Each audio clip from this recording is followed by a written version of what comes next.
Hujambo na karibu tena mtazamaji wa The World News katika kipindi hiki cha ulimwengu wa siasa. Mimi ni Adam Hussein. Ujerumani inaamini kwamba kumdhoofisha rais wa Urusi Vladimir Putin ndio njia pekee iliyobaki kwa ajili ya kumaliza vita huko nchini Ukraine.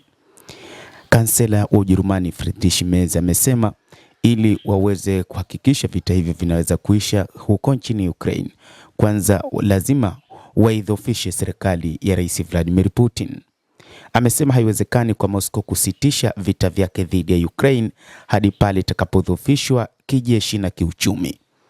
Kwa muda mrefu nchi za magharibi zimekuwa zikijitahidi kutafuta njia za kuweza kuidhoofisha serikali ya rais Putin tangu mwanzoni kabisa mwa vita kati ya Urusi na Ukraine katika mwaka 2022. Akizungumza katika mkutano wa usalama unaofanyika mjini Munich nchini Ujerumani, Merz amesema tayari dunia ipo katika nyakati hizo, huku akisisitiza kwamba washirika wa Ukraine ni lazima wafanye kila wawezalo kuileta Urusi katika nafasi ambayo haitaona tena haja ya kuendelea na vita hivyo alivyoviita vibaya kabisa. Kansela huyo wa Ujerumani amesema bado juhudi za kuivunja nguvu Urusi hazijafika mahala panapohitajika. Kadhalika amesema kumekuwa na mgawanyiko ndani ya nchi za Ulaya. Baadhi ya mataifa yamekuwa yakiunga mkono kile kinachofanywa na Urusi nchini Ukraine. Baadhi ya mataifa yamekuwa yakipambana kuisaidia Ukraine ili iweze kujinasua katika mikono ya Rais Vladimir Putin na majeshi yake. Kansela Merz amesema bado kuna juhudi zinazohitajika kuivunja nguvu kabisa Urusi, na nguvu hizo zinaweza kusababisha kumaliza vita.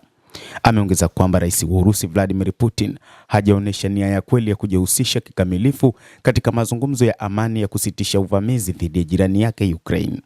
Uvamizi ambao umeendelea kwa miaka 4 sasa kuelekea 5. Hata hivyo, kansela huyo wa Ujerumani anafikiria njia nyingine za ziada, kwamba lazima mataifa yote yaweze kumdhoofisha rais Putin. Lakini wachambuzi wa mambo wanajiuliza watamdhoofisha vipi? Mgawanyiko ndani ya nchi za Ulaya pamoja na Marekani imesababisha kwa Urusi kuwa na nguvu, lakini pia Urusi yenyewe ni taifa ambalo lina nguvu kwa muda mrefu.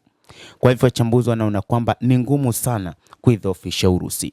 Ikumbukwe walifanya njia nyingi, kwani pamoja na vikwazo vingi, karibia vifurushi 19 walivyoviweka watu wa Ulaya ili kuidhoofisha Urusi kiuchumi isiweze kupata fedha kwa ajili ya kuendeleza vita vyake.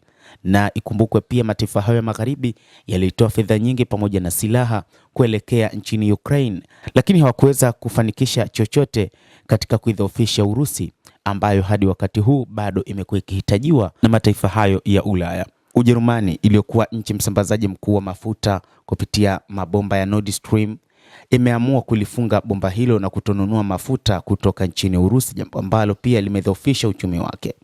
Baadhi ya wachambuzi pia wanasema kwamba kuidhoofisha Urusi ni kuyadhoofisha mataifa yenyewe ya magharibi. Yaani ni sawa na kile Waswahili wanasema kujichimbia kaburi wenyewe watu wa Ulaya.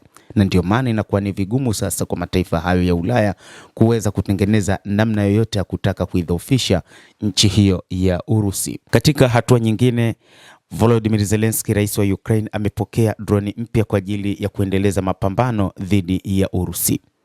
Huku hayo yakiarifiwa, rais wa Ukraine Zelensky amepata kwa mara ya kwanza droni mpya zilizotengenezwa kwa ushirikiano wa Ujerumani na taifa lake.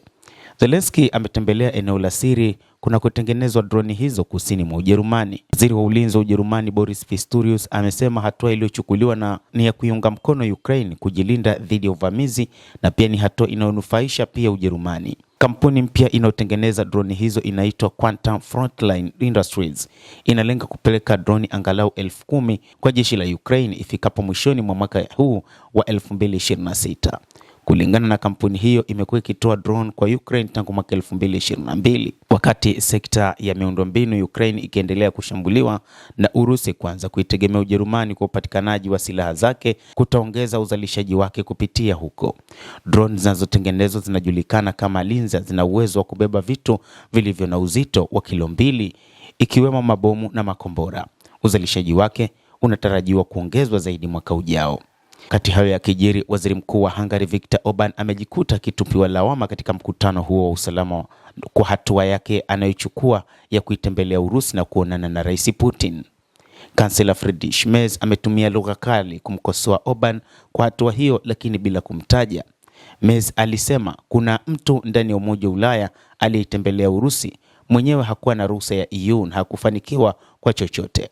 Mwezi Julai mwaka 2024, Viktor Orban alikwenda Moscow na kukutana na Putin, ziara ambayo ilikosolewa na Umoja wa Ulaya EU iliyosema Orban anatishia kudhoofisha umoja huo.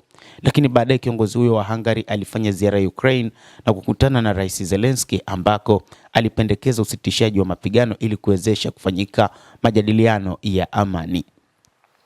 Endelea kutufuatilia mtazamaji, lakini usisahau kulike, kucomment, kadhalika kusubscribe channel yetu hii ili upate habari hizi kwa mapana kupitia The World News.